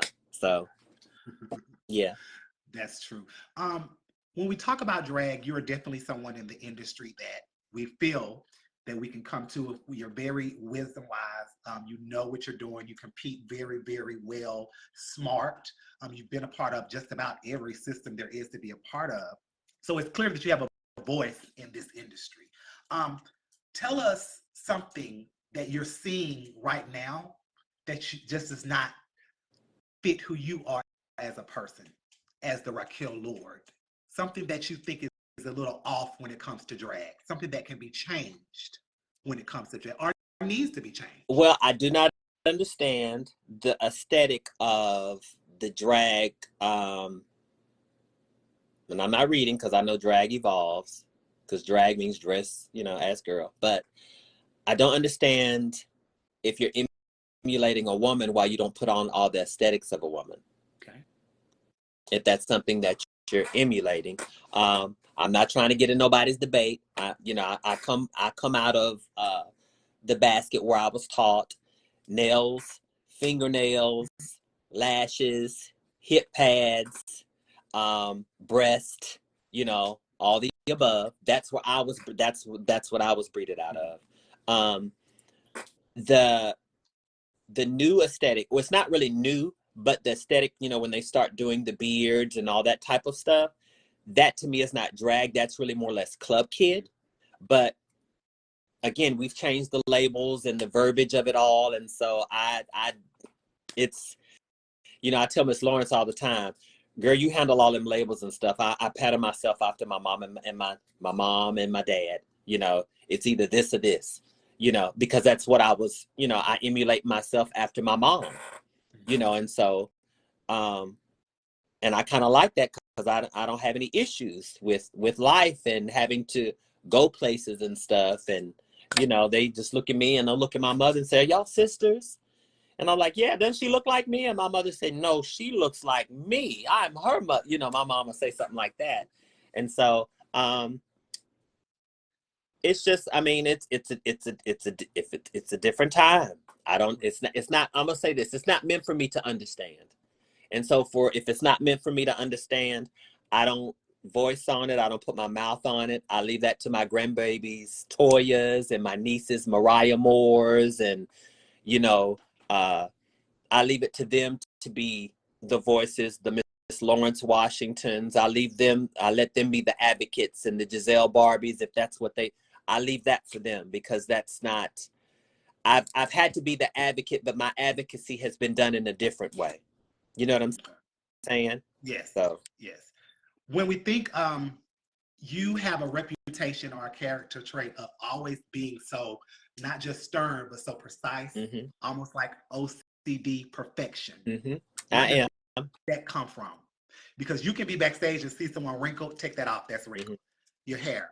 You said something at Black America about breast cups because they were making my breasts already protrude out when they're already huge. Little things like that. You're key to detail. Where do you think that comes from? Well, that comes from, number one, how I was breeded. My mother was very that way when she was young. That was part of the reason why I left home, because I was like, baby, I can't keep cleaning this house over and over and over. And it was just like OCD. But and now I can have anyone come into my home, direct them to something, and know exactly where it's at, and they've never been here, and they'll be able to find something. I think also too, it plays a part in my line of work, because that has gotten me work, because I would see something that the average eye wouldn't see. You know, and so if I've been somewhere working with men or women on set, or if somebody calls me and say, hey, we need for you to come and work with Mr. McClurklin, or we need for you to work with, you know, some of the girls from P Valley, they're doing some sightings and stuff at BET on the carpet. the attention to detail for pictures and press and stuff like that, people pay you for that. And so that's like an extra talent that I kind of, honed in on, because a lot of times there have been times I've been called thinking I'm getting ready to go do makeup. They said, no, we just want you for grooming. And so somebody can sit down and I can look at something and say, hold on a minute. And I can go fix things and put things in place, make sure hair is so it looks like a picture perfect. That's the part of pageantry that has helped me in my everyday work, in my business profession, in the marketplace. So having that precision, if I'm seeing somebody and saying, no, take that off, do this, make this look like that, it actually helps in my day-to-day livelihood. And it also makes a job easy versus when I used to have to stand over a counter at Mac and be like, oh, I'm sick of this, trying to meet numbers. And so once again, it's just heening in to that talent that you have. And I'm like that with myself. I'm very much, I'm just very much a perfectionist. I'm just, because I am my own walking billboard. And so if I'm always wanting to present myself that way, I'm also always remembering that is what was embedded in me. If you've ever heard people of color, we've always had to go 10 times beyond to be better, just to be halfway recognized, as great. And so right. so for myself, I'm always doing that, and I hold those close to me with that same heart. We're not gonna shortchange, And so I remember this past weekend, my son wanted to wear an outfit. He showed it to me. I said, "Oh yeah, that's cute." I said, "But it's unfinished." Well, I did it this way, so such and such is that. You don't have to sell it to me. It's unfinished. Where the other way. No matter how well you do it. And he kept trying to sell it. But Mom, they such and such and this and guess what I did? I said, you like my purple hair? Maybe I switched the subject. Yes. King, anything you want to say before I keep going? Mute. You're on mute. Mute. We can't hear you, son. He do this every Monday. Okay. I can't. So, where do you think the state of drag as a whole is right now, pageantry-wise? We often hear newcomers need to step up. The numbers are low. The money is low. They cheat. Where do you think we are as a whole? Is it better, or has it taken a decline since you started? It's definitely different to me. The only reason why I'm going to say, because I noticed that you asked that question with Giselle last week. And I was at USA and we were listening, as I was getting ready, I was listening. I think the only reason why, so it's pros and cons to both sides. The reason why I believe that pageantry is somewhat on a downfall is because of social media. People can access everything from the privacy of their own homes because we have streaming in those things. That's a benefit, but it's also a downfall. The downfall is that it costs money to produce those types of things. So they need the community support and the patron support in order to sustain, so they can have these type of platforms for people like you and myself to be able to come and do those types of things. Because if everything is so, I don't want to use the word segregated, but if it's so where we're not coming together and communing, in person, what happens is that we really won't have the experiences of where we were actually in the building, in the place, to be able to experience, because it's a lot different to see something in person than it is to see it online or on TV. I don't care what nobody says. It's totally different. And then there's a certain type of aura that you get when you're actually at an event, like a concert or anything like that. It's different if you're in person for a concert than you are if you watch it on TV. Even if you got your Dolby systems or not, it's just different. I think the difference too is that the caliber of entertainers and contestants that we're used to having they don't make them anymore. Okay. And so if I'm telling you that you're bringing me something that if I'm looking at it from a 1 to 10 and you're like, well, I think this is sickening, and I'm looking at it, you're saying it's a 9, I'm looking at it saying it's a 4. That's where the disconnect is. Huge disconnect. So if I'm saying the level of investment that I'm willing to spend, if you're saying, well, how much are you going to spend on your such and such? Well, for my dresses, I spent $17,000 the last time I competed. And you're saying, I'm not spending that type of money. It don't cost that. It's the level of investment that whatever you're going to invest in, because I believe what you put in, you possibly will get it out, but you might get it back on the back end. Right. And it might come different, and it might come at different times. And so when you're not competing, as I've not been competing like I had been in the past, my phone would still ring for bookings. So I could still ask for the $1,000 booking. I could still ask for, if I'm going a private, well, can y'all pay for this, that, and the other? And they were like, yes, we'll pay it, and it would be no issue. You know what I'm saying? Well, can you come here and do this? I sure can. Can you accommodate? Yes, we can. And so I think those are the pros and cons when you're that OCD person, as you say, OCD person, and you're picture perfect and you're together. People remember that because they remember what they saw on the flyer they're seeing in person. Gotcha. And so the downside to that is that we don't have a lot of those type of entertainers that the quality to me has went down to me. And that's not a discredit because we only have a few of them out there. And then you also have to look at it too. Everything now is so expensive, but we have more resources to be able to get stuff. You know what I'm saying? We can order stuff from all around the world and all that and get stuff sent to us. But stuff is so expensive now. And, it's almost like the haves and the have-nots. Some people have it, some people don't. And those who are fortunate enough to have it, they are able to keep going, and those who don't have it, some maybe, can't keep the level some other people can. But that's why I believe that families are important, making sure that you have people who are that are able to support you, because I couldn't do this by myself. Right. I could pay for it by myself, but I can't do it by myself, if that makes sense. You get what I'm saying? Because you have to have people in your corner to help you. Can you put your phone on mute, because whatever you did is echoing? It is. What is the one thing that you would love to see come back to pageantry or evolve in pageantry?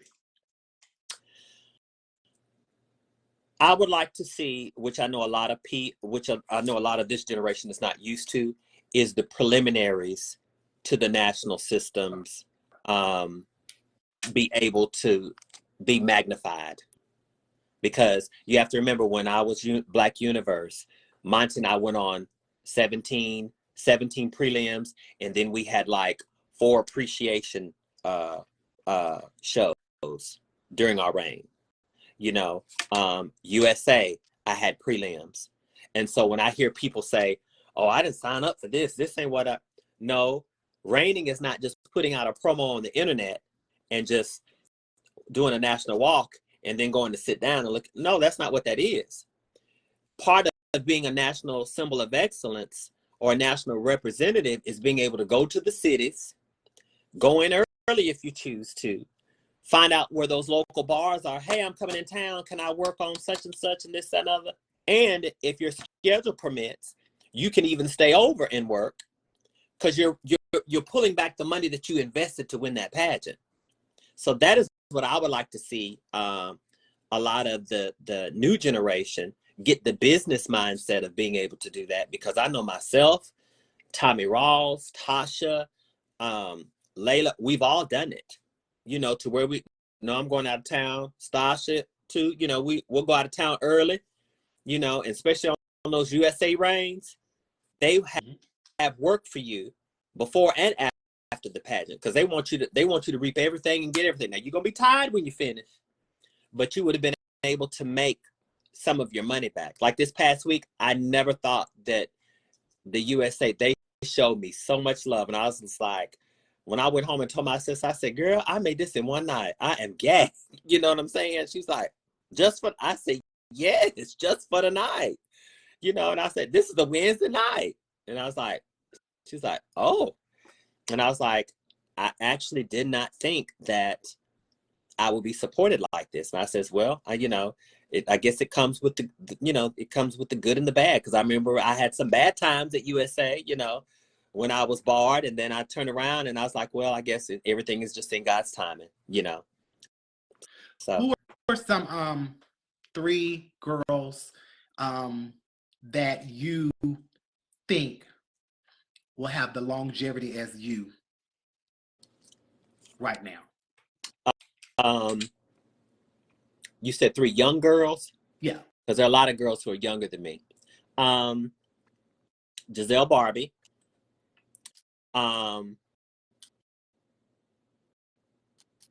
Chastity. I say Chastity because we had some growing pains. But I say it because I'm seeing her evolve right in front of my eyes. Like right in front of my eyes and stuff.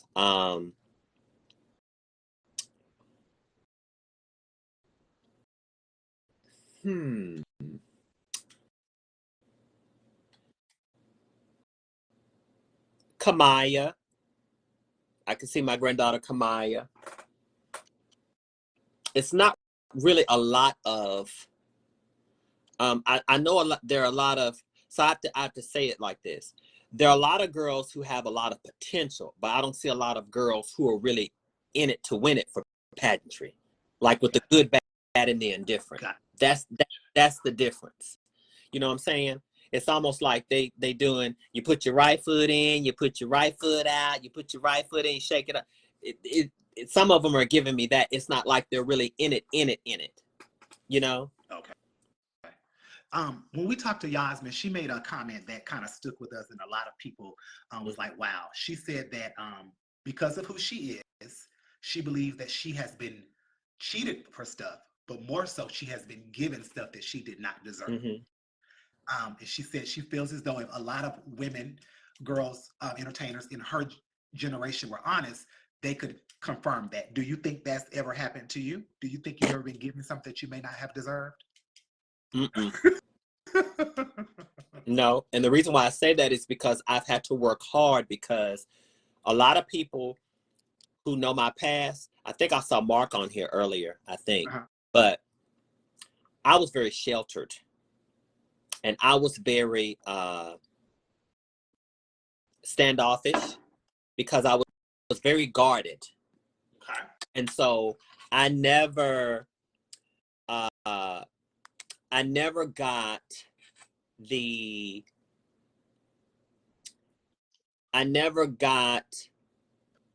chance to like give people the opportunity to like know who I truly was.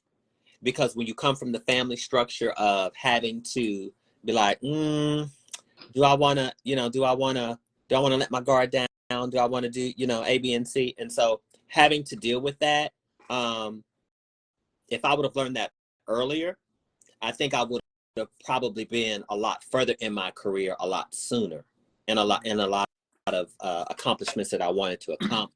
But I've never, in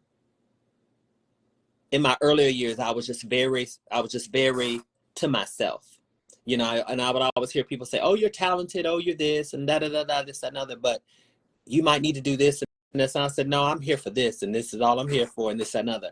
And so that helped me along the way in my relationships, because I would keep my personal relationships private and keep on stage persona public. So I knew how to master that very well. You know what I'm saying?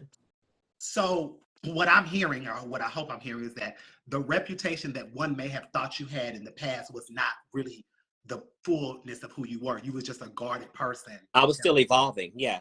Okay. We have to give people a chance to grow. Okay. Mm-hmm. Gotcha. I didn't realize that we were almost on here 2 hours. King, do you have anything you want to say?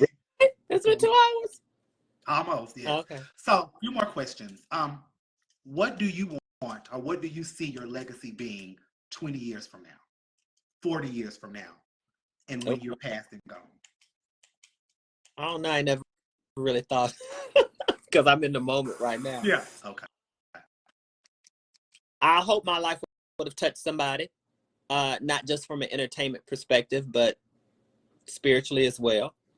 And, still being able to love on those who don't have the hindsight and don't have the insight to love other people in their shortcomings, even the negative people out there, who are naysayers and, whatever the case may be.